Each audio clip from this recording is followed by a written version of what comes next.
Hi students, time for part 2 of our sticking an emoji to our hand tutorial. So in the previous lesson we got our image sequence of our hand wave into our composition. We created a comp for our race car image, well whatever image you picked, so that we could mask out the back, and then we brought that composition in. So now we are ready to go.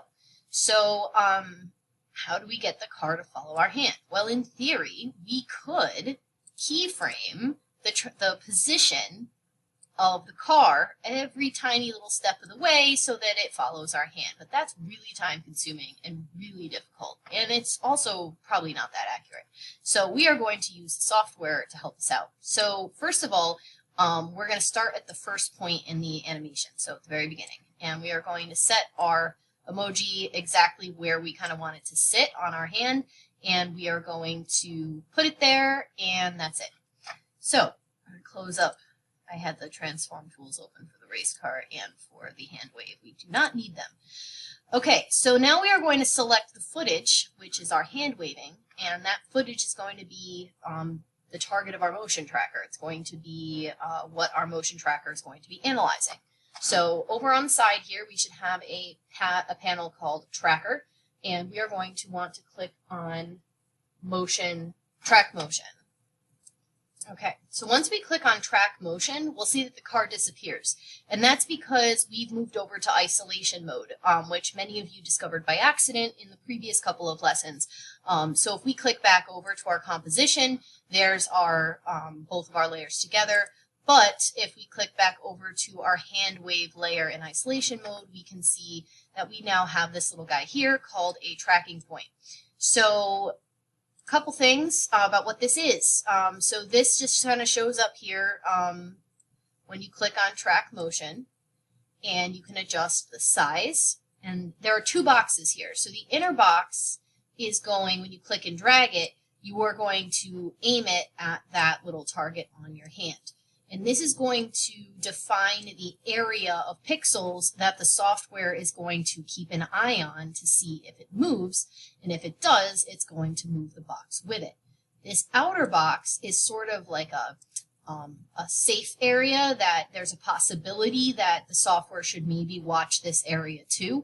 But keep in mind that the bigger you make this box, the more pixels your computer has to think about and the longer it's going to take to track your motion. So make sure that you make these boxes just about as big as you need them to make sure that you get the information you need. Don't go crazy. All right, so let's look at our panel here. And so for our tutorial today, we're only going to be tracking position. Rotation and scale involve some other stuff, so we're not going to cover that today. We are going to make sure that our motion source, which is what the motion tracker is looking at, is of course our hand wave, which it is. The other, generally by default, the motion target, it will pick up the other layer in your composition. So since we only have one other layer, it automatically assumes that's the layer that we want to apply that motion to once we've calculated it. So that is good. And if we wanted to change that, though, we could click on Edit Target and we could put something else there, which is what we will actually be doing later.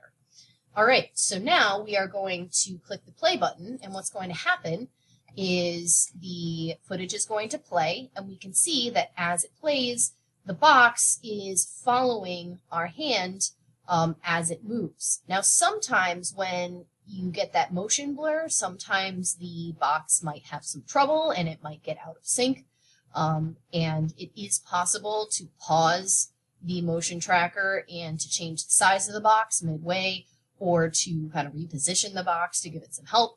But since the footage of my hand is really clear, and since the target is really easy to see because it's bright and it shows up against the skin of my hand, the computer is not having a very hard time keeping it in view. So that is good. So we should be almost done, and you'll see that once it finishes the motion, we are going to get what looks like a squiggle on screen of basically the trail that this box has taken through the frame over the course of all of this time as it has been following my hand. All right. waiting, almost done. Okay, great. So here is the path that my hand has taken in the frame. So this would have been really hard to keyframe individually, each little step of this. So thank goodness for motion tracking. So this looks good. There wasn't any rogue movement. Like I said before, if the tracker has trouble calculating, sometimes it'll fly up into the top corner of the screen and you'll have like a random point that doesn't make any sense. So you can actually click any one of these individual points and either move it or delete it to clean up your motion path. But for our purposes, we should be good, and so should you. So once we're good, we're going to click the Apply button, and that is going to ask if we want to use our X and Y coordinates, so our left and right and our up and down, which is exactly what we want. So we're going to click OK. And now we can see, and I'm just going to collapse our motion tracker into our footage here, and we can see that now the race car follows our hand. And that is because the positions, all those little dots along that path that the motion tracker captured, those are all little X and Y coordinates. So those were fed right into the position value of the car, so it moves exactly where it should on the screen. So that's that. Very nice. So next, in the final video, I'm going to give you a rundown of kind of the next step, which is going to be how to apply our lightning to a motion tracker, because it involves one additional step, because we're not actually going to be motion tracking and linking the whole lightning layer. We are going to actually be attaching those two endpoints, the origin and the direction, those 2 points in space, to the motion tracker, so that as we move our hands around, the endpoints of the lightning follow where our hands are going. So there is an additional step in there, but otherwise it's very similar to what we just did. So that is it for now. See you in the next video.